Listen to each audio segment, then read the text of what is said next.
si alguien pudo ver el video que les puse, ¿no? Del cual les puse el enlace en el chat. Coménteme si alguien lo vio, qué entendió, qué le pareció interesante de eso. Yo lo vi. A ver, ¿qué nos dices, David? ¿Qué te pareció? Es interesante que las arvejas reaccionen mejor al heavy metal que a todo lo demás, ¿no? Que probaron en la música clásica, insultarle, hablarles bonito. Ajá. Entonces, Ya, chévere. Ok. Entonces, bueno, ese video corresponde al programa de Cazadores de Mitos o Mythbusters, ¿no? Que supongo lo habrán visto alguna vez, me parece que es de Discovery. Y es un grupo de personas con formación técnica y algunos de ellos científicos que tratan de probar mitos justamente o cosas que son como de conocimiento popular pero que no se han comprobado. Entonces hacen ciertos experimentos para verificarlos, ¿no? Entonces aquí hacen un experimento en el que tratan de verificar si es cierto que las plantas crecen mejor cuando se les pone música clásica, es lo que a veces se ha escuchado, o que en cambio no crecen bien si es que se les empieza a decir palabras así como negativas. Entonces hacen un experimento así. Lo que me interesaría que vean es cómo intentan que todo el resto de condiciones sea idéntico para cada planta o cada grupo de plantas, ¿no? Es decir, construyen unos pequeños invernaderos, tratan de ponerles bajo las mismas condiciones de temperatura, de humedad, de luz, y de cantidad de agua para riego, todo, todo. Y lo único que varía es que en una que sea un tratamiento control, no tengan ninguna música ni palabras, en cambio a otros les ponen música y a otros en cambio les empiezan a hablar. Entonces, bueno, al final ven que hay diferencias, pero sí ellos mismos indican que tal vez es muy pequeña la escala del experimento como para ya dar una generalización. Sin embargo, sí hay ciertas evidencias de que podría ser que en realidad la música sí les ayude a crecer mejor o el hecho de hablarles, sea con palabras positivas o negativas, hace que crezcan mejor las plantas o que produzcan mayor cantidad de semillas en este caso, ¿no? Que son las leguminosas. Bueno, así que si no lo alcanzaron a ver, podrían hacerlo posteriormente. Y ahora voy a compartir la pantalla para ya entrar a la presentación correspondiente a los diseños con factores de bloqueo. Bueno, ahí está puesto todavía 2020, pero ya saben, es de este semestre. Entonces, tenemos como objetivos de esta presentación, primero, saber cuándo se deben incluir factores de bloqueo en los diseños experimentales y en qué ayuda esto. Después, conocer los más usados diseños que tienen factores de bloqueo, como son el llamado DBCA, el DSL y el DSGL. Ahí están los nombres completos. Entonces, hay otros más, pero estos son los más usados, por eso son los que vamos a alcanzar a ver, ¿no? En este semestre. Entonces, partimos con este que es el más sencillo diseño experimental que incluye factor de bloqueo, ¿no? Y se denomina diseño de bloques completos al azar o muy comúnmente se representa con las siglas DBCA, ¿no? Este diseño también en inglés, perdón, sí, se lo usa mucho en ciencias agrícolas. Prácticamente todo experimento en el área agrícola utiliza bloques y en inglés también pues tiene su representación con siglas, ¿no? Que es Complete Randomized Block Design, ¿no? Entonces es CRBD, por si acaso alguna vez se encuentren con ello. Entonces habíamos dicho que el diseño completamente al azar, el primero que vimos, que estudiamos, es el más simple y tiene como ventaja cierta flexibilidad en cuanto al número de repeticiones que se hace o réplicas, el número de tratamientos, etcétera, ¿no?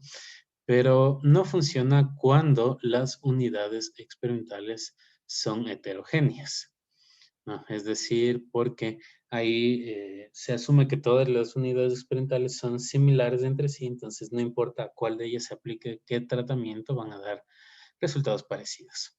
Pero en cambio, cuando ya se tiene alguna sospecha o conocimiento de que las unidades experimentales son heterogéneas, Entonces ya no da lo mismo aplicar un tratamiento a un grupo, otro tratamiento a otro grupo, porque podrían presentarse diferencias que se deban a la heterogeneidad más que a los propios tratamientos.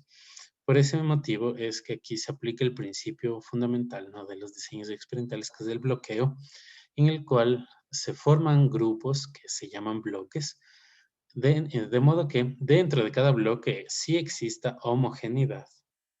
Y en cambio, entre bloques sí existan pues sus diferencias, ¿no?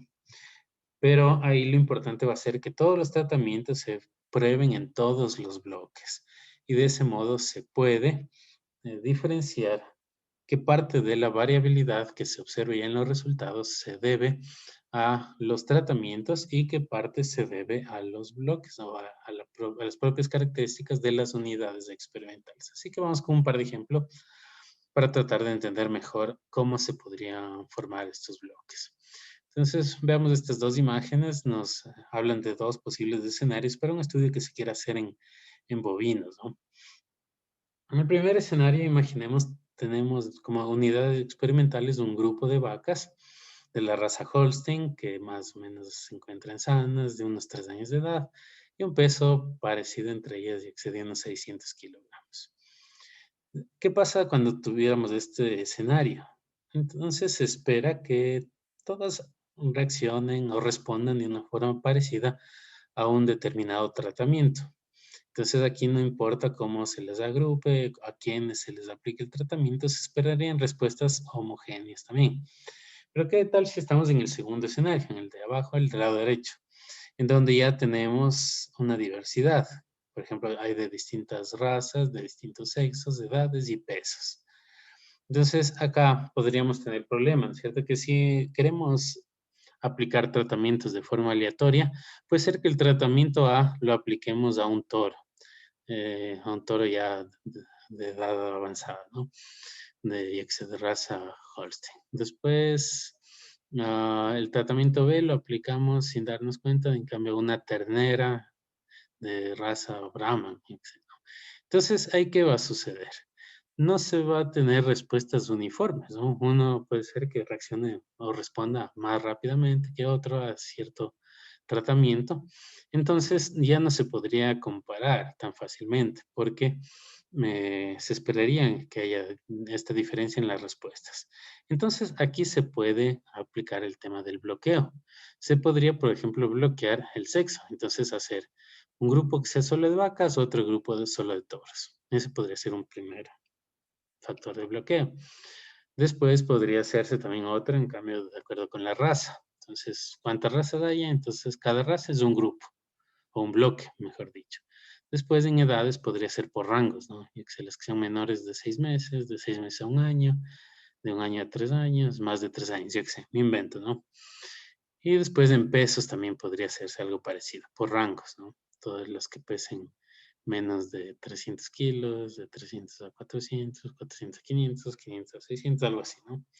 Entonces, de esa manera, ya se va a aplicar cada tratamiento en cada bloque y entonces ahora sí se puede comparar. Veamos un segundo ejemplo. ¿Qué tal si se quisiera probar un nuevo método para reciclaje de plásticos? Y tuviéramos asimismo dos escenarios. El primero del lado izquierdo, en donde tuviéramos solamente bolsas de polietileno de baja densidad, por decir algo. Entonces, ahí sí no importa, podríamos tomar unos montoncitos, como son parecidos cada grupo va a ser parecido al otro, entonces no importa cuál le apliquemos qué tratamiento, se esperarían respuestas parecidas, se podría comparar. Pero si estuviéramos en otro escenario, en donde hubiera heterogeneidad de plásticos, tal vez ya no solo son bolsas de polietileno de baja densidad, sino se empiezan a mezclar con otras que sean de polipropileno, otras que sean de polietileno de alta densidad, de petro y así. Entonces ahí no se puede aplicar de forma aleatoria cada tratamiento, porque no se espera respuesta uniforme. Tal vez el polietileno sí funciona con este método, pero yo que sé, con el PET ya no funciona. Entonces, por eso se tendrían que formar bloques. ¿Ok? Entonces, espero que con estos ejemplos introductorios se entienda ya mejor cuál es el concepto de bloquear. Perdón que se puso un poco lenta mi conexión. Entonces les decía que se entienda de mejor manera este principio del bloqueo. Entonces, ahora en estos, bueno, al menos en este DBCA, vamos a tener que la variabilidad que se observe en los datos se va a deber a tres fuentes, ¿no? Una sería el factor de diseño, que corresponde a los tratamientos. Otro sería el factor de bloqueo, que nos permite justamente hacer grupos o bloques. Y el otro, el error aleatorio, que siempre está presente. Entonces aquí ya se aumenta una fuente de variabilidad con respecto al DSA, que es este, ¿no? El factor de bloqueo. Como ya le hemos dicho, ¿no? El bloquear significa principalmente organizar a las unidades experimentales en unos grupos, de modo que haya más homogeneidad dentro de cada grupo que entre grupos. Y estos grupos van a pasar a llamarse bloques.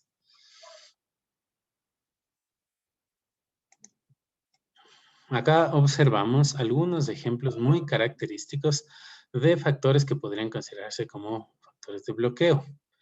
Como ven ustedes, desde un punto de vista industrial, podría ser el turno, el lote, el día de la semana, tipo de material, proveedor, línea de producción, yo que sé, operador, máquina. Y en experimentos con animales, los que dijimos antes, ¿no? Raza, sexo, edad, peso. No se limitan a estos, pero estos son ejemplos típicos, ¿no? Podrían haber otros más. Entonces, de esto también es importante decir que tal vez el experimento no se hace para saber cuál es el mejor bloque. Es decir, si tuviéramos en una empresa, por ejemplo, dos turnos, el turno de la mañana, el turno de la tarde, ¿sí?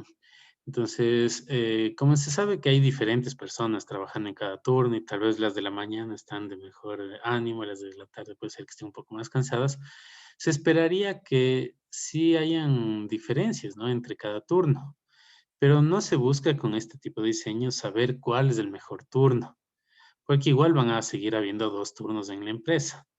Pero como se sospecha que el turno sí puede influir sobre los resultados, entonces conviene probar los tratamientos, los factores que se desee conocer en cada turno para no confundir, ¿no?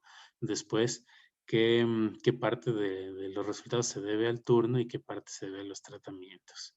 ¿Ya? Entonces, se bloquea con el objetivo de que no interfiera, que no se confundan los efectos, pero no es tanto para decidir cuál bloque es mejor, sino que ya casi que estamos un poco obligados a tener esos bloques, ¿no?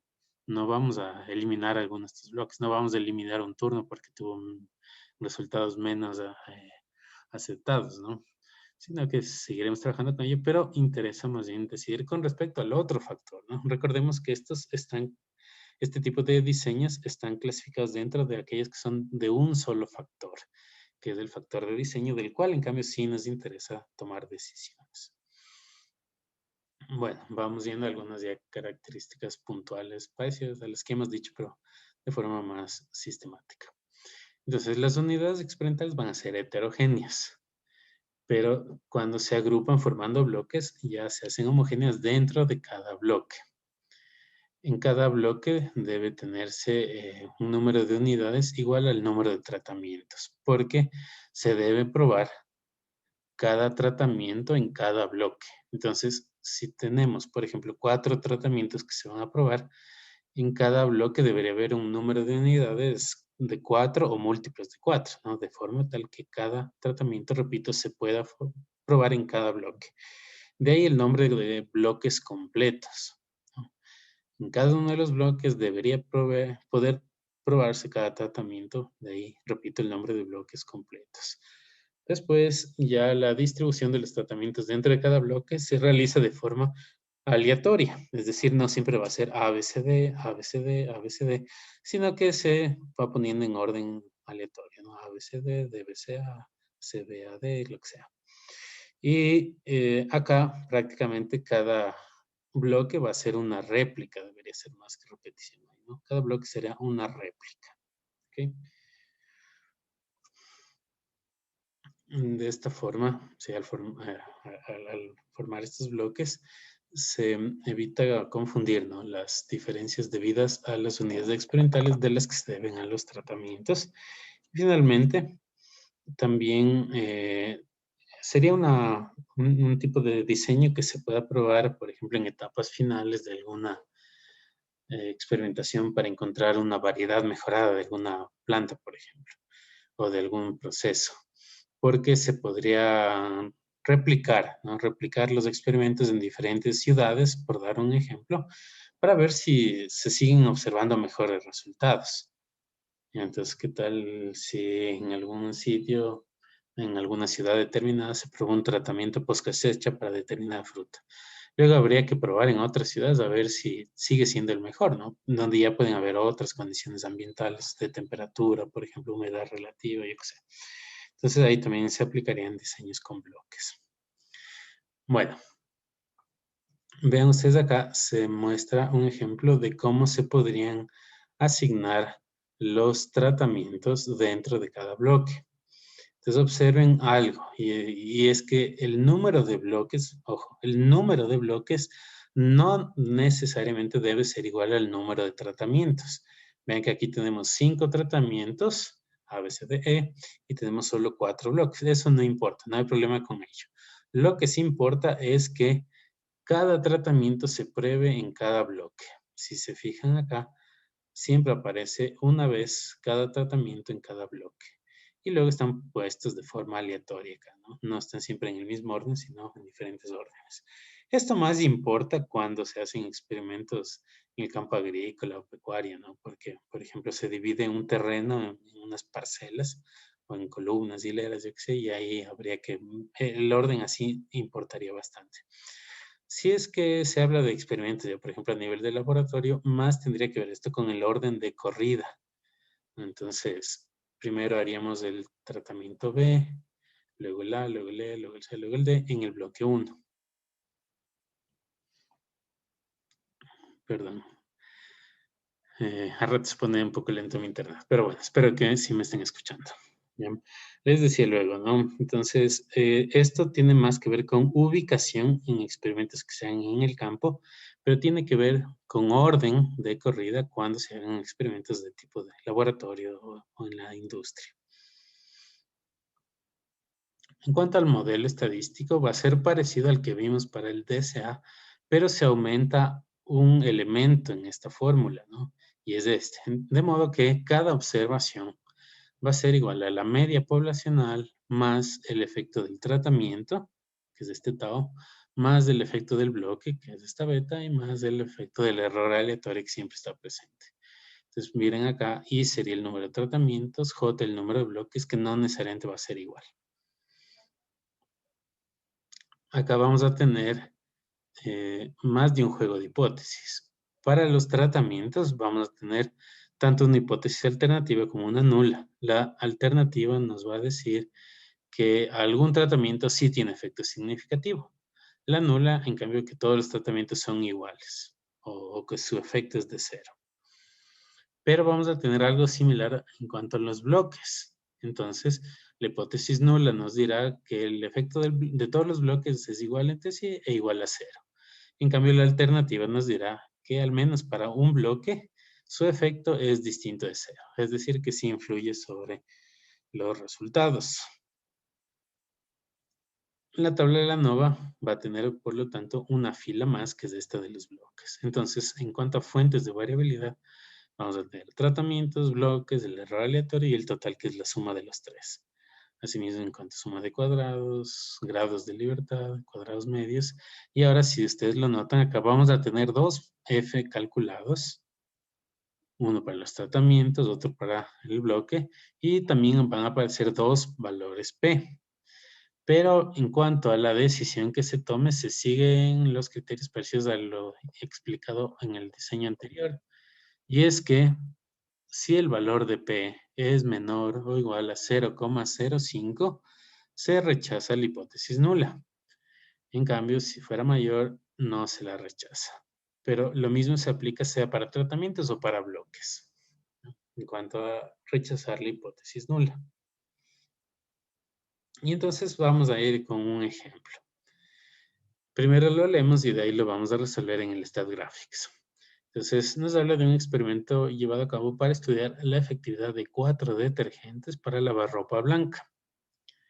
Y esto lo hace seguramente una empresa, ¿no es cierto?, que se dedica al servicio de lavar ropa y que tiene ya en su almacén 3 modelos distintos de lavadoras, ¿no? Ahí podrían inventarse, ¿no es cierto? La una puede ser Mave, la otra LG, la otra Samsung, o las marcas que hayan, ¿no? Por ejemplo, podría ser esa la diferencia, aunque dice modelos, y aquí ya les dije es marcas, pero podría aplicarse también si es que fueran marcas, ¿no? Modelos, no sé qué modelos hay el S1, el A45 y el XYZ2, como quiera. Pero bueno, entonces, acá como variable de respuesta se mide la blancura de la ropa. No estamos tan seguros cómo es este valor de blancura, si se mide con algún equipo al ojo, en una escala, como quiera, pero entenderíamos, ojo con esto, entenderíamos que mientras más alto es este valor, más blanca queda la ropa, ¿ya? Más blanca queda la ropa. Entonces, primero analicemos este ejemplo. Em, el investigador podría haber decidido probar el detergente 1 en la lavadora 1, el detergente 2 en la lavadora 2, el 3 en la lavadora 3 y el 4 en cualquiera de ellas, ¿no? Porque son 4 detergentes, A, B, C, D. ¿Cuál podría haber sido el problema de esta forma de hacer el experimento? ¿Quién me dice? Repito, ¿no? El caso, podría haber el investigador decidido probar el detergente A en la lavadora 1, el B en la 2, el C en la 3 y el D otra vez en la 1. ¿Ya? Si hacía de esa forma el experimento, ¿cuál podría haber sido el problema? ¿Quién me dice?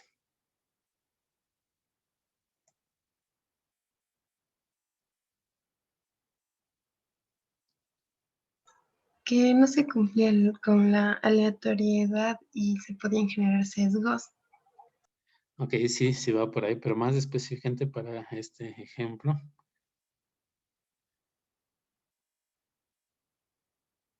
Vamos a pedir la participación de las que no han puesto la foto. A ver, vamos, por favor.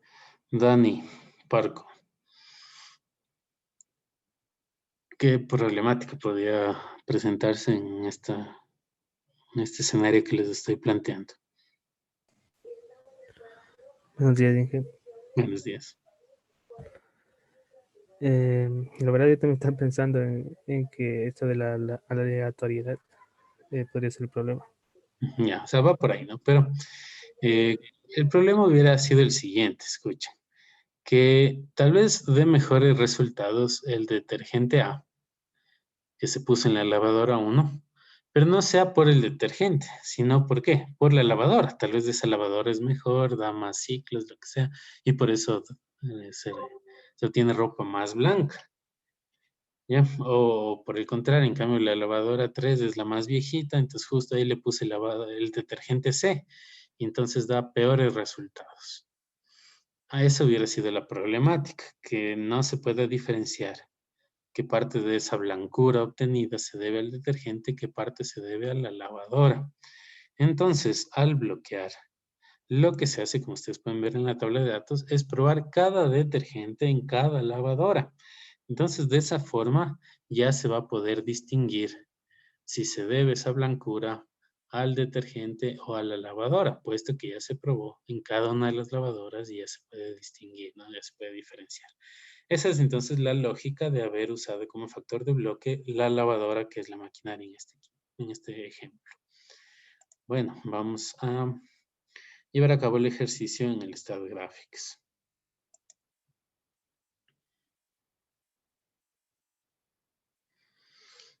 Así que pueden ya abrir el programa y vamos a ir a la ventana en la que se selecciona el tipo de diseño. Entonces, diseño de experimentos, procedimientos heredados, crear diseño, diseño nuevo. Y elegimos también acá, como hicimos en el DCA, el que se llama un solo factor categórico o single factor categorical, ¿no? Que sería el nombre en inglés. Seleccionamos ahí, ¿no? como variables de respuesta, solo vamos a tener una, que es la blancura. Entonces, un solo factor categórico, una variable de respuesta. Ponemos aceptar. Y acá ya podríamos Inge, dar... una pregunta. ¿Siempre va a ser solo una variable de respuesta cuando solo se tiene un factor? No, sí pueden ser más. Sí pueden Ah, ser ya. más. Ahí en el ejemplo de la prueba, si se recuerdan, habían dos variables de respuesta, ¿no? Que una era el sabor y la otra era el contenido de vitamina C, por ejemplo, y era un factor, perdón, un experimento unifactorial. Entonces sí pueden ser más. Ya, perfecto. Ahora, pero gracias por las preguntas, ¿no? Es bueno que las hagan. Ok, entonces nuestro factor de diseño, que es en realidad respecto a lo que queremos decidir, es el detergente. De eso sí nos interesa saber cuál es el mejor. Ponemos detergente, ¿cuántos niveles había? Son 4. Si regresamos, ¿no es cierto? Acá son A, B, C, D. Y podríamos poner esas mismas etiquetas, ¿no? Ponemos primero 4 acá, después vamos a etiquetas y ahí podríamos usar las mismas que tenemos en el ejercicio, A, B, C, D. Pero imaginemos que si fuera, ya que sea un caso de la vida cotidiana, de pronto esos detergentes son marcas, ¿no? De las que tenemos en el mercado local. Y mi invento podría ser la una Deja, la otra Exefa, Fomo y Acción, o cualquier nombre que haya, o Ciclón, cualquiera. Entonces podríamos poner los nombres reales si es que los tuviéramos. Depende de eso, ¿no? A veces si se piensa publicar algún artículo científico, normalmente no se ponen los nombres reales de marcas porque pueden haber algún tipo de problemas de interés, ¿no? Pero si es que no, se le puede poner sin problema. Podemos aceptar, vamos con la respuesta, que esa es la blancura. Entonces tenemos acá blancura. Blancura. No sabemos en qué unidad esté, pero parecería ser como una especie de escala de 1 al 50 o algo así, o hasta más arriba. Bueno, aceptar. Y en esta siguiente ventana vamos a cambiar el tipo de diseño que está aquí al lado izquierdo. Vamos a seleccionar la segunda opción que nos dice bloques aleatorios, un factor de bloqueo. Ese es el DBCA, ¿no? El que tiene un solo factor de bloqueo. Ven que abajo hay otros, ¿no? De los que hemos mencionado. Incluso hay uno de bloques incompletos, pero bueno, ese no se usa tanto. Entonces vamos con el de bloques aleatorios, que es el DBCA. ¿Ya? Aquí. Ahora, quitamos el visto de aleatorizar, en este caso porque ya solo vamos a ingresar los datos. Tiene sentido dejar de aleatorizar cuando estuviéramos recién planificando el experimento. Número de bloques. Ojo acá. ¿Cuántos bloques tenemos? El bloque es la lavadora. Entonces, mire que aquí el ejercicio no nos dice, este es el bloque, este es el factor de bloque, este es el factor de diseño. No dice explícitamente, pero sí lo da a entender. ¿Por qué? El texto, el contexto del ejercicio no nos da esa idea, porque empieza diciendo que se busca estudiar la efectividad de 4 detergentes. Con eso ya nos ha dicho, este es el factor de diseño. Luego nos dice que se emplean 3 modelos de lavadoras, entonces ahí nos da a entender que este es en cambio el factor de bloqueo, ¿ya? Por si acaso. Pero la pregunta era cuántos bloques tenemos. Y entonces lavadora 1, 2 y 3. Entonces es lo mismo que vamos a poner acá, ¿no? ¿Cuántos bloques? 3. Y ahí antes de dar clic en aceptar, tenemos que chequear qué pasa en cuanto a las réplicas. Miren que ahorita, dejándole como estaba el número 2 acá, nos aparece que son 36 corridas. ¿Qué significa? Que deberíamos tener 36 datos para ingresar. Nos vamos acá a la tabla de datos y observamos que son 3 por 4, 12 nomás, ¿no? Solo 12 son los datos que vamos a ingresar. Entonces está mal este número y debemos poner 0. Le pongo 0 y antes de dar clic en aceptar vuelvo a ver, ¿no? Nos aparece corridas 12. Ahí sí estamos bien. Bloques 3. Perfecto. Entonces a aceptar. Y ya se nos ha generado acá arriba, en el libro de datos, el experimento donde vamos a ingresar nuestros datos. Entonces noten que está en la primera columna bloque y nos aparece 1, 2, 3. ¿Qué es eso? Las lavadoras, ¿no? Lavadoras 1, 2, 3. Igual si es que tuviéramos el nombre real del modelo o de la marca de la lavadora, si fuera LG, Mave y cualquier otra marca que haya, ahí podríamos poner los nombres reales, pero por ahora le dejamos así como está, ¿no? 1, 2, 3. Por si acaso acá, miren que dice entero, ¿no? En el bloque. Si nosotros quisiéramos cambiar acá y poner LG, voy a tratar de poner, ¿no es cierto? LG, ¿qué parece? Me rechaza, ¿no es cierto? Porque dice entrada inválida en celda numérica. En otras versiones de estas gráficas tal vez no les aparece esto, pero si es que dan doble clic, ahí se les abre esta ventanita que les permite seleccionar qué tipo de datos van a ir en cada columna. Estaba predeterminado entero, entonces solo deja ingresar números 1, 2, 3, 4, etc. Pero si quisiéramos poder ingresar letras, tendríamos que cambiar a carácter. Entonces lo va a cambiar ahora solo por motivos de explicación. Entonces en vez de ponerle la 1, le va a poner LG a manera de ejercicio.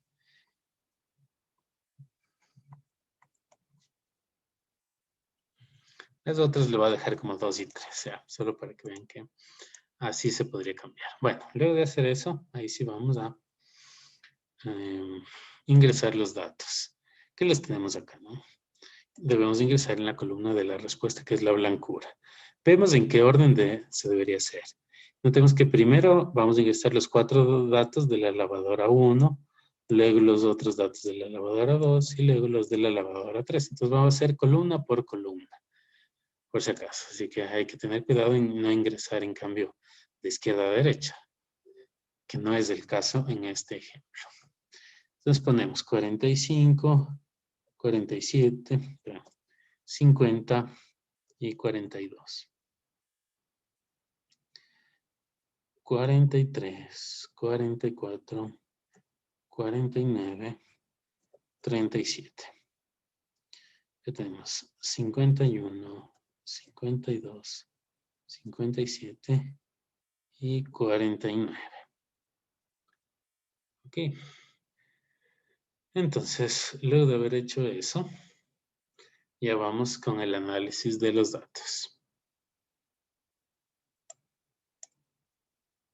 De la forma ya conocida, ¿no? Vamos acá, analizar diseño, otra vez analizar diseño, e ingresamos los datos. Acá, ojo, ¿no? Si tuviéramos más de una variable de respuesta, aquí nos aparecería en la lista 2, 3 nombres. Entonces, tenemos que hacer una por una siempre, el análisis de cada variable de respuesta por si acaso. También, antes de poner a aceptar, noten, por ejemplo, que aquí aparece un botoncito que nos dice transformar. El programa sí puede dar la facilidad de transformar los datos cuando alguien los analice y vea que no se está cumpliendo alguno de los supuestos del modelo. Ahí podría transformar los datos acá de una vez, ¿no? Pero no necesitamos hacerlo en este momento, así que voy a poner a aceptar. Bueno, aquí puede ser que el programa, antes de generar los resultados, les pregunte esto, del orden máximo de interacción.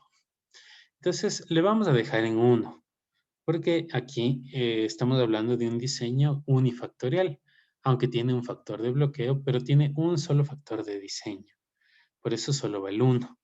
Más adelante, cuando ya estudiemos los diseños factoriales, ahí sí podrá ponerse 2, 3, 4, de acuerdo al número de factores de diseño que se tenga. Así que le dejamos en 1.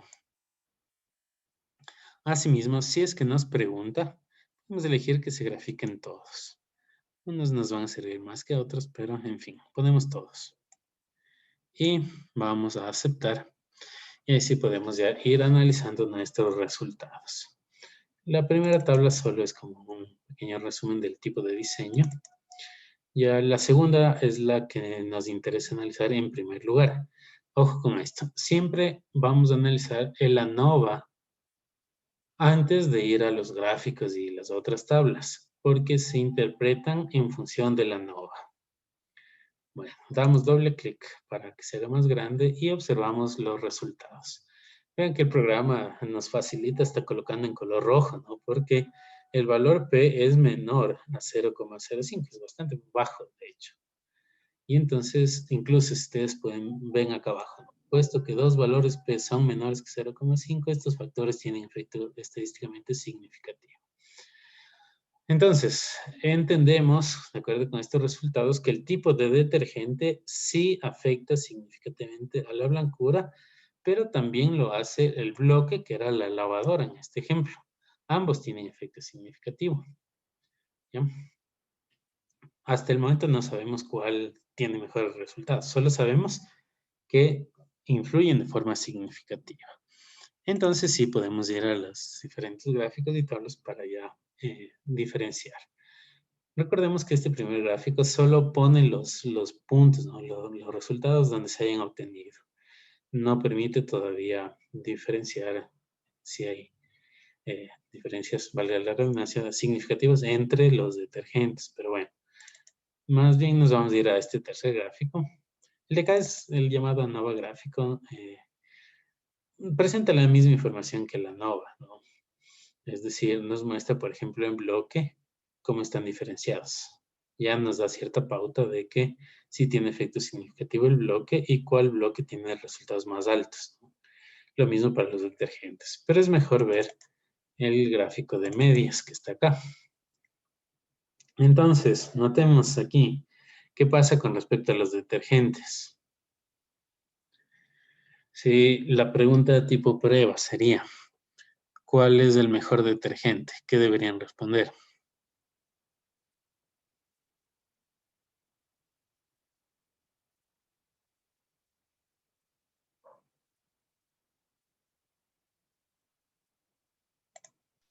El detergente C sería en ese caso.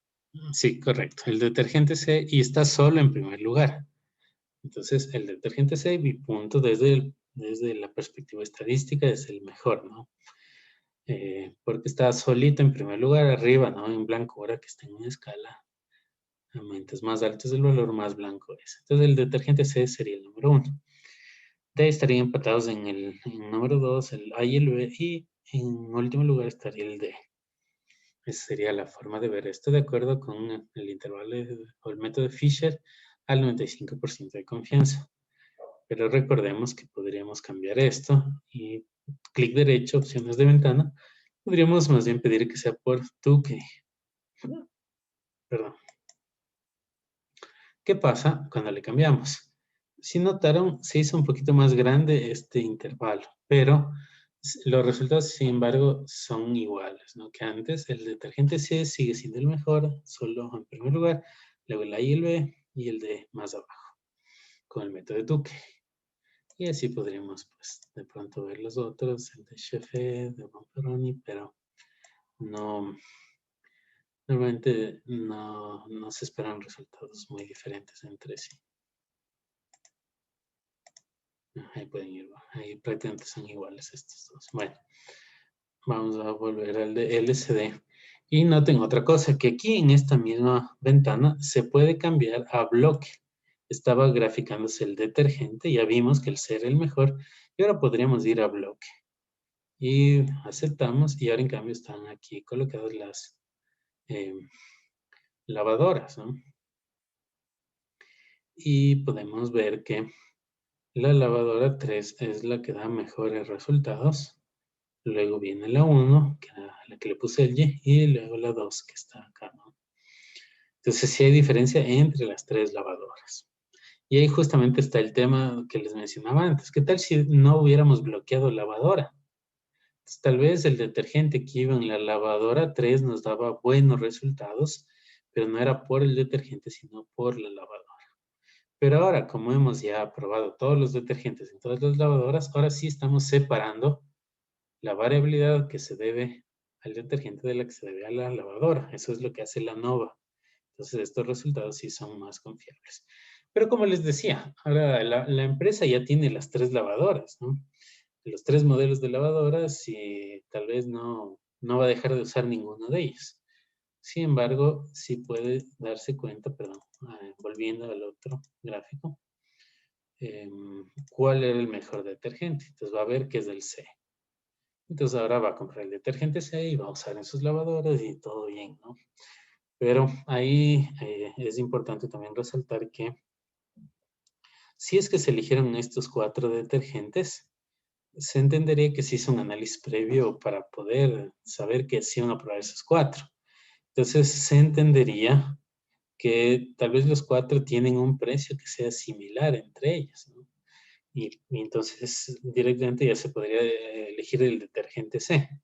Ahora, si no se hizo este análisis previo y de pronto se encuentra que el C ya es mejor en cuanto a blancura, pero cuesta el doble de los otros, entonces luego habría que ver si es que justifica esa mayor inversión con respecto, pues, al costo mayor que va a tener. Entonces ya son especulaciones que les digo en este momento, pero lo que intento con esto decir es que el análisis experimental, el análisis, perdón, estadístico de este experimento nos da una herramienta de decisión, pero no es la única, ¿no? O sea, hay que complementar con la otra información que se tenga acerca de los detergentes, la disponibilidad, ya que también podría ser otro factor a tomar en cuenta. Pero bueno, eso es lo principal. Después, si ustedes se fijan abajo, nos aparece una leyenda que dice, no existen interacciones en el modelo, porque recordemos, este es un factor de bloqueo. Aquí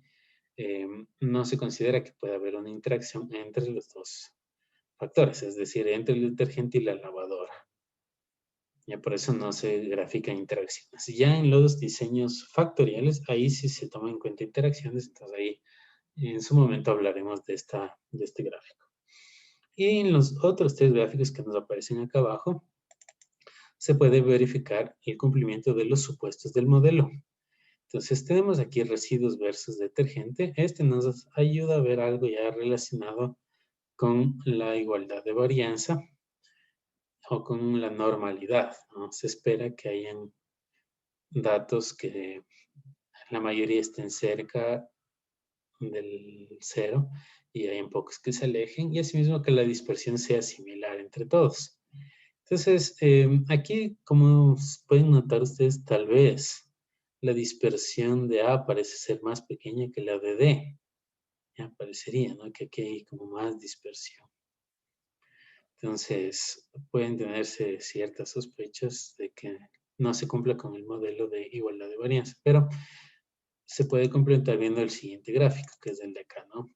El de residuos versus predichos. Este es un poco más adecuado para ver este tema porque ya está dividiendo, organizando los datos de acuerdo a su valor numérico. Entonces acá vemos al lado izquierdo valores más bajos, al lado derecho valores más altos y su dispersión parece no tener ninguna tendencia. ¿Ya? Es decir, no se observa como que aquí estén más pegados y aquí más separados o viceversa. Más bien se observa así una aleatoriedad de los puntos, así que esto más bien sugiere que sí se está cumpliendo el supuesto de la homoscedasticidad o igualdad de varianza. Y en el último gráfico, que es residuos versus número de fila, o que es equivalente a decir orden de corrida, esto tendría más sentido si es que hubiéramos ingresado exactamente en el mismo orden en el que se corrieron los datos. Lo ingresamos en el orden que teníamos la tabla, ¿no? Pero bueno, en todo caso, lo que se espera ver acá, recuerden ustedes, es que los datos no presenten una tendencia claramente marcada, sino que estén más cerca, más lejos, así de forma aleatoria. Y si es lo que se ve, ¿no?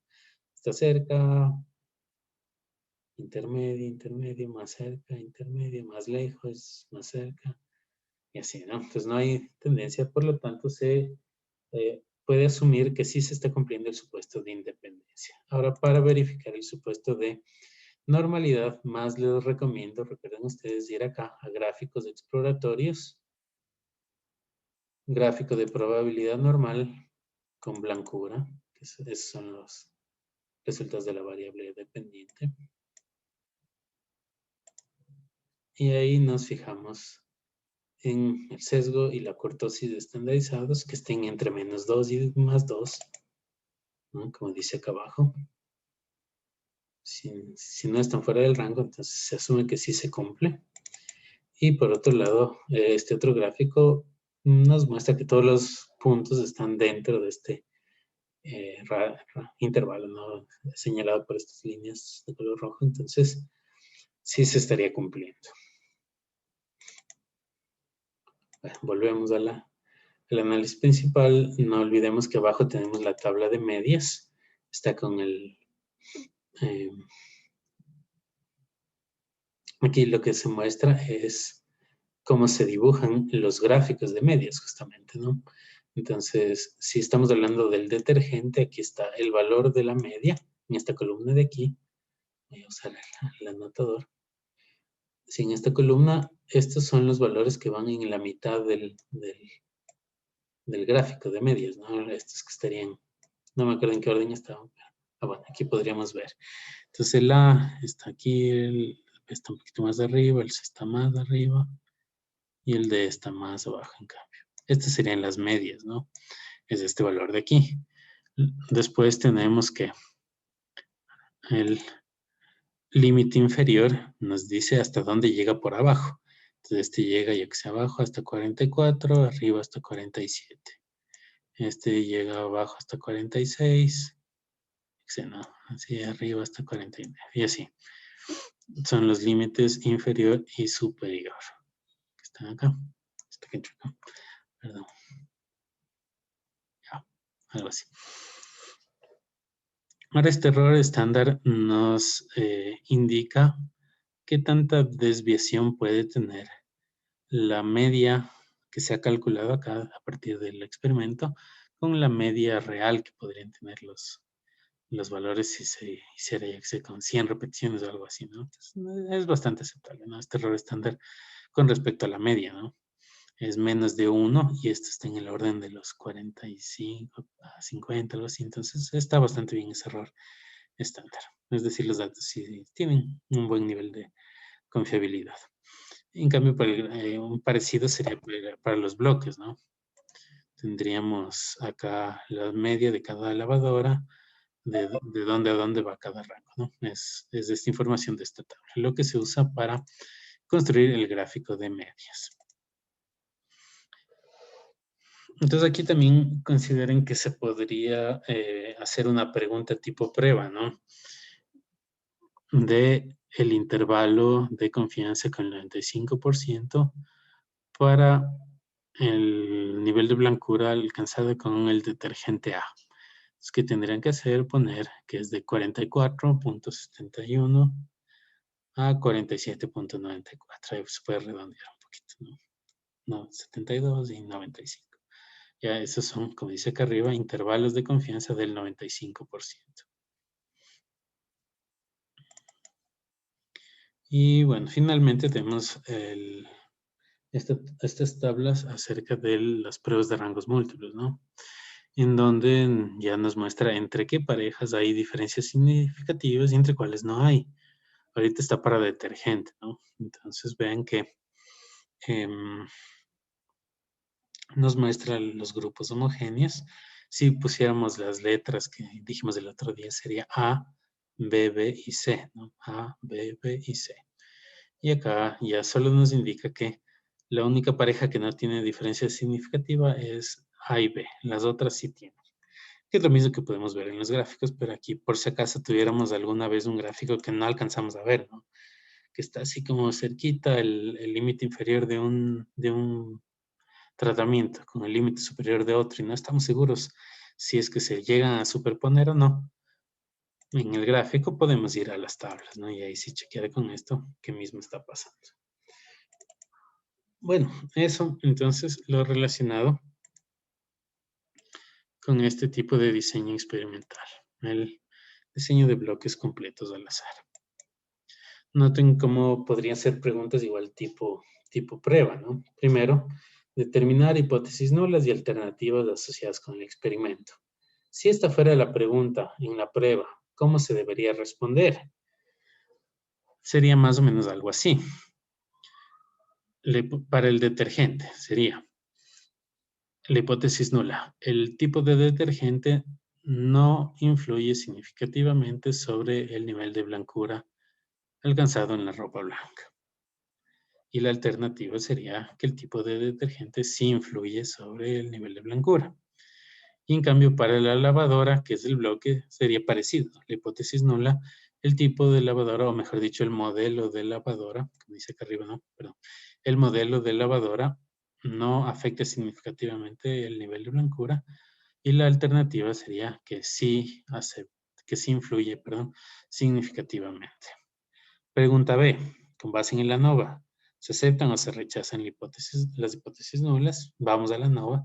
Vemos que en ambos casos se rechazan. Entonces, la respuesta sería se rechaza la hipótesis nula del detergente porque el valor de P es 0,0004.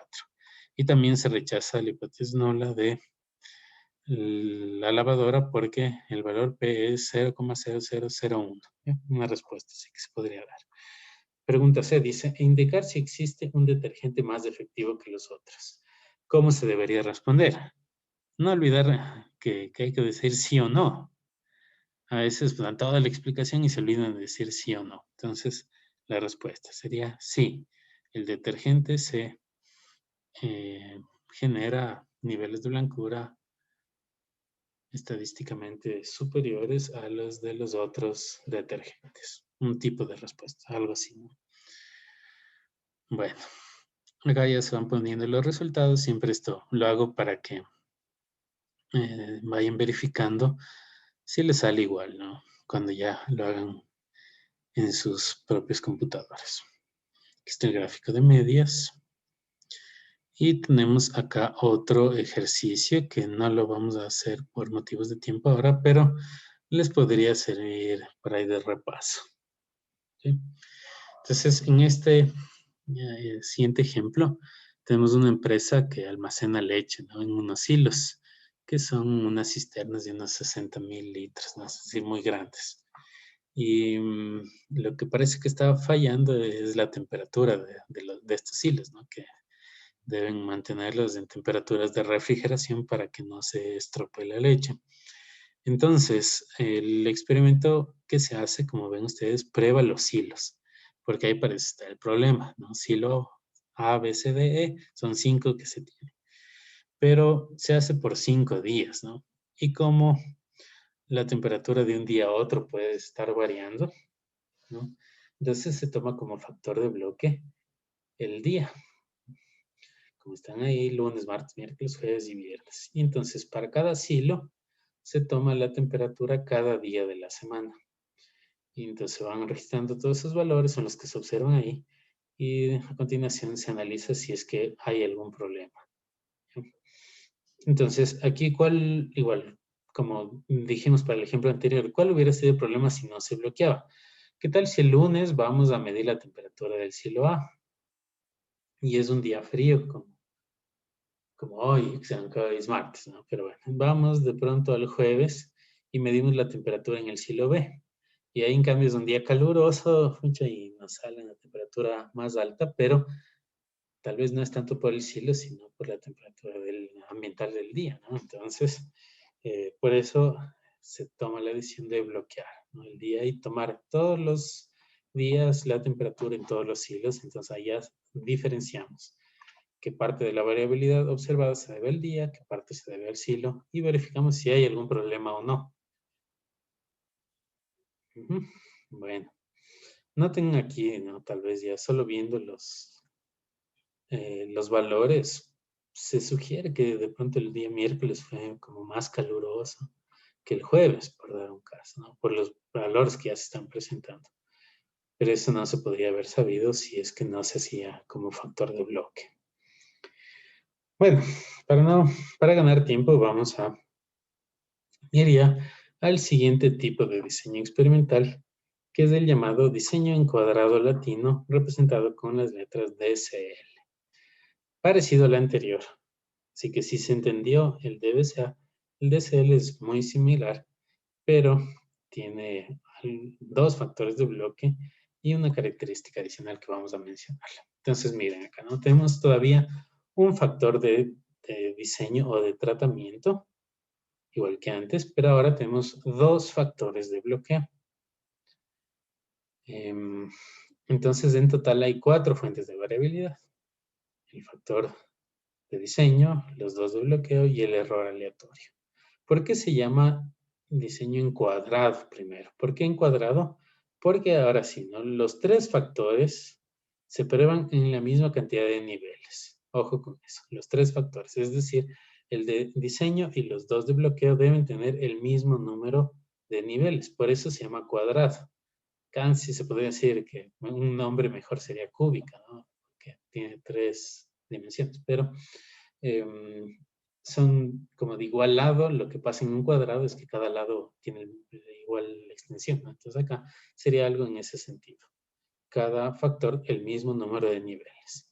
¿Y por qué se llama latino? Es porque se utilizan letras del alfabeto latino, que es el que nosotros tenemos, ¿no? Para identificar los niveles del factor de diseño.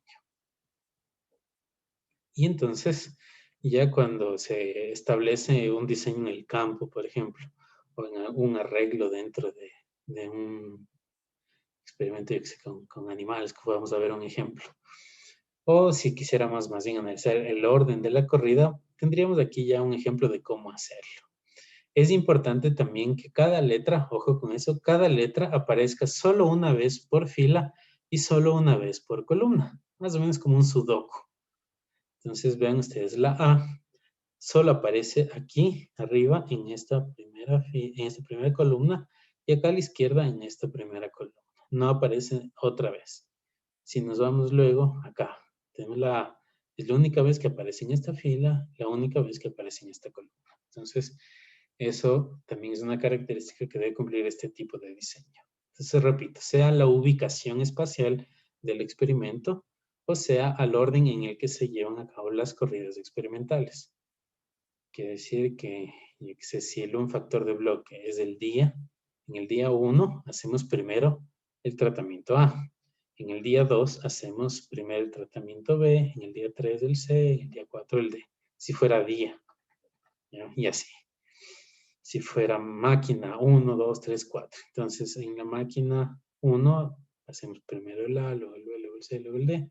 El siguiente, la máquina B, en la máquina 2 primero hacemos el B, luego el C, luego el D, luego el A, y así, ¿no? Entonces, una vez por fila, una vez por columna. Ahora esto con 4 letras es más o menos fácil de hacer, pero ¿qué tal si tuviéramos 8, 9 tratamientos? Como ya se complica hacerlo así, de forma que se cumple con este criterio de que aparezca cada tratamiento una vez por fila y por columna, ya se pueden utilizar tablas que vienen dadas en libros, o si no, el propio programa StatGraphics, que nos ayuda en el planteamiento, en la creación del diseño experimental. Ok, esta ilustración con figuritos nos ayuda a entender tal vez de mejor manera qué quiere decir dos factores de bloque, ¿no? Entonces imaginémonos que originalmente tenemos así nuestras unidades experimentales, heterogéneas. Entonces nos damos cuenta que podríamos bloquear la figura. Entonces primero bloqueamos la figura geométrica y ¿qué es lo que pasa? Hacemos bloques de cada figura, un bloque de cuadrados, un bloque de triángulos, de medios círculos, de círculos. Ya tenemos 4 bloques de acuerdo a la figura, pero todavía hay heterogeneidad. Entonces, ¿qué hacemos? A continuación bloqueamos el color, en cambio, la textura, como quiera. Y ahora sí vemos, ¿no? Que en cada celdita, ahora sí, a pesar de que ya solo hay un elemento, pero podrían ser más de uno que estén ahí agrupados, pero ya vemos que hay homogeneidad dentro de cada celdita, pero con 2 factores de bloque, figura y textura o color. Y después de hacer eso ya asignamos las letras latinas A, B, C, D, E, de forma que aparezca una vez por fila y por columna cada letra. Entonces, bueno, de esto ya hemos hablado, creo que casi todas las cosas. También importante que aquí no se considera como fuente de variabilidad la interacción entre los factores. Se asume que son independientes entre ellos. El modelo matemático, estadístico, nos indica que cada observación va a ser igual a la media poblacional más el efecto del tratamiento, el efecto del bloqueo 1, el factor de bloqueo 1, más el efecto del factor de bloqueo 2 y más, si hubieran otros, se aplicaría, pero para este modelo luego tenemos más el error aleatorio, ¿no? Se usa otra letra, pero bueno, en fin, se refiere a lo mismo. en la tabla de la ANOVA vamos a tener una fila más, ¿no? Entonces, vamos a tener asimismo 3 Fs calculados. Uno para el factor de bloque que va a estar en la fila, otro para el segundo factor de bloque que va a estar en las columnas, otro para el factor de tratamiento o de entrada que va a estar en cambio con las letras. Puede estar más bien esto arriba y estos abajo, pero no importa, ¿no? Así es como se calcula cada uno de estos parámetros, los grados de libertad, que son iguales. Aquí sí, noten, ¿no? Como dijimos que es cuadrado, quiere decir que cada uno de estos factores debe tener el mismo número de niveles. Por eso está la misma letra, K, K, K, ¿no? Para cada uno de ellos. Y vamos a ver cómo está el tiempo. Ya, creo que ajustándonos un poquito si alcanzamos a hacer este ejemplo. Entonces voy a abrir un nuevo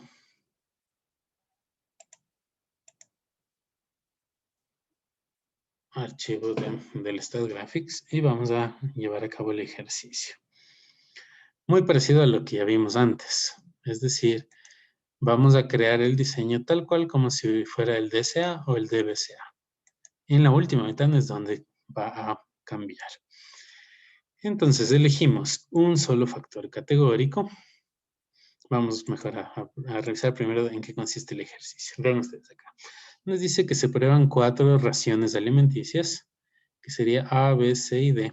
El nombre, ¿no es cierto? Son las letras latinas. Entonces este es nuestro factor de diseño, la ración alimenticia, A, B, C, D, para pollos, los cuales se crean en jaulas que tienen 4 pisos y 4 casilleros cada piso. Y como variable de respuesta se determina el peso de cada pollo a las 8 semanas de edad, ¿no? En kilogramos. Entonces, esta es nuestra tabla de resultados. Miren ustedes, está piso, 1, 2, 3, 4, casillero, 1, 2, 3, 4, y dentro de cada celda está la letra latina que nos indica cuál ración alimenticia fue la usada, A, B, C o D. Y estos valores que tenemos acá fuera del paréntesis son, en cambio, los pesos de cada pollito en kilogramos, ¿no? Entonces, ese es el experimento. Vamos, entonces, ahora a ingresar los datos del experimento. Acá. Ya. Bueno, un solo factor categórico, una sola variable de respuesta todavía. ¿Cuál es nuestra variable de diseño? Es la ración, ¿no? La ración. ¿Cuántos niveles tiene? Son 4. Entonces ponemos 4 y en etiquetas podemos cambiar a la misma nomenclatura que tenemos en la tabla, que es A, B, C y D, para no confundirnos. A, B, C y D. Si tuviéramos otros nombres, los nombres reales, ¿no? Yo que sé, ración maíz, ración soya y cualquier cosa que se les dé de comer, ¿no? Podría ponerse el nombre real. Si no, le dejamos con estos códigos. Luego la respuesta que tenemos es que el peso, ¿no? Entonces vamos a poner peso. Ahí. Peso y entre paréntesis podríamos poner kilogramos. Bien. Acá, en esta ventana, entonces, miren ustedes acá abajo, ya nos dice cuadrado latino. 2 factores de bloqueo. Entonces, le damos clic. Y vean que aquí se bloqueó ya estas celdas. ¿Por qué razón? ¿Quién me dice? ¿Por qué ya no hay cómo cambiar lo que está aquí? En cuanto al número de bloques. O tamaño de bloque, mejor dicho.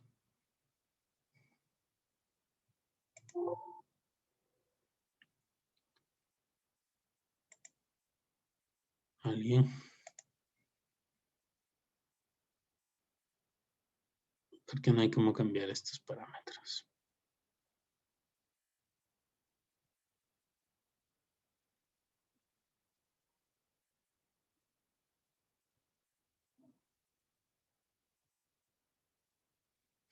Bueno, les digo. Primero, número de bloques no hay cómo cambiar porque ya elegimos cuadrado latino y dice que son 2 factores de bloque, entonces ya va este 2 fijo. Ahora, el tamaño del bloque no es 2 en realidad, sino que ya está determinado porque debe ser del mismo tamaño que tiene nuestro factor de diseño, o mejor dicho, el mismo número de niveles. Como ya dijimos que iban a ser 4 niveles en el factor de diseño, entonces ya el programa, puesto que es cuadrado latino, ya establece que sea también 4 el tamaño de cada bloque. Quitamos aquí y ponemos 0 en réplicas, porque las réplicas están asociadas con los propios bloques, y quitamos el visto de aleatorizar. Luego de hacer todo esto, ponemos ya aceptar. Ahora vean que nos permite indicar cuál es el nombre de los factores de bloque. Entonces podemos poner como aparece acá, ¿no? Piso y casillero, como quieran. Piso, no importa el orden, pueden poner al revés, pero luego hay que ver cómo se ingresan los datos. Aquí, piso y casillero. Y vean que el número de niveles ya está puesto 4. No hay cómo cambiar, que es el mismo que está para el número de raciones alimenticias. Bueno, aquí está nuestra tabla de datos, pero ojo aquí, algo importante. Antes de proceder a ingresar los valores, tenemos que fijarnos que corresponda la letra a cada celda. ¿A qué me refiero con eso? Vamos a explicarlo. Ok, vean ustedes. Tenemos para el piso 1, casillero 1, ¿qué letra debe ir? Piso 1, casillero 1, la letra A. ¿Está la A? Correcto. Seguimos en el piso 1, pero ahora vamos en casillero 2. Piso 1, casillero 2, ¿qué letra debe ir? La B. ¿Está la B? Sí. La siguiente debe ser la C, correcto. La siguiente D, está bien. Vamos ahora con el piso 2. ¿En qué orden deben estar las letras? Piso 2. Estamos acá, ojo, ¿no? Piso 2, estas letras de aquí. ¿En qué orden deben estar? B, A, D, C. ¿Están así? Correcto. B, A, D, C. Bien. Vamos con el siguiente. Piso 3.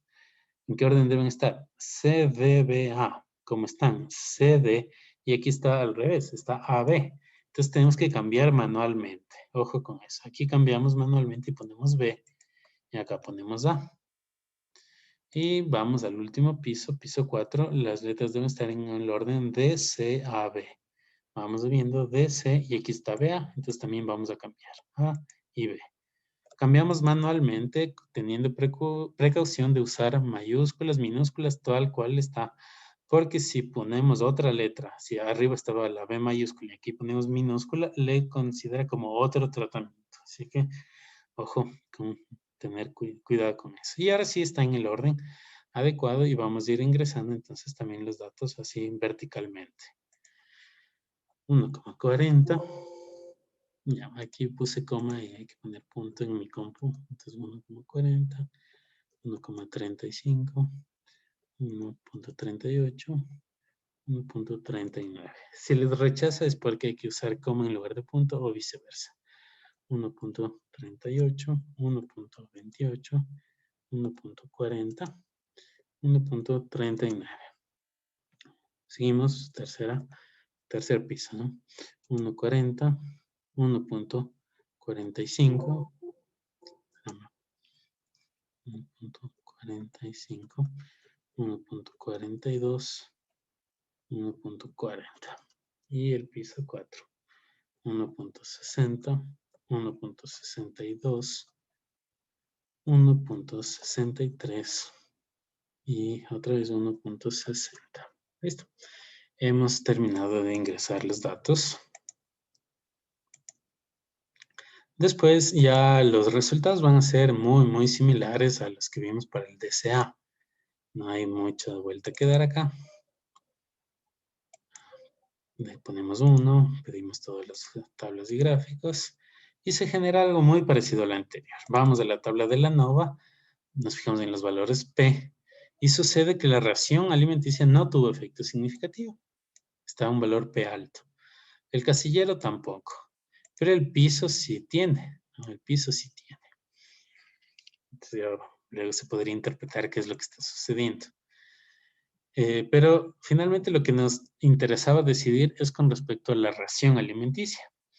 Y respecto a eso vemos que no hay diferencias significativas. En otras palabras, las 4 raciones A, B, C y D son iguales entre ellas estadísticamente con respecto al peso de los pollitos, ¿no? El peso alcanzado en los pollos que han sido alimentados con estas raciones. ¿Qué significa eso? ¿Que estuvo mal el experimento? No, simplemente es que no hubieran diferencias. Y eso puede ser algo positivo, tal vez sí. ¿Por qué razón? Porque si es que no hay diferencia con respecto al peso alcanzado en los pollos, se podría analizar ahora con otros factores cuál de ellas es mejor. Ya que dan resultados similares, podríamos elegir la ración que sea más económica, por ejemplo, o la que sea más fácilmente disponible. Y ya que genera resultados iguales que todas las otras, entonces resulta más conveniente. ¿Sí? Ojo con eso. Si queremos cambiar, damos clic derecho, opciones de ventana y podemos pedir que vaya a piso, que es lo que nos interesa. Solo por saber cuál piso está generando diferentes resultados. Entonces miren ustedes que los pisos 1, 2 y 3 son iguales entre ellos. El piso 4 por alguna razón está generando unos pesos mayores en los pollitos, ¿no? Entonces habría que analizar qué pasó en el experimento, ¿no? ¿Por qué este piso 4 está con estos resultados diferentes? Y para ello vamos a volver rápidamente a la presentación y vamos a ver a continuación qué teníamos como resultados. Miren ustedes, piso 4. Aquí solamente especulando. Pensemos que el arreglo hubiera sido de esta forma.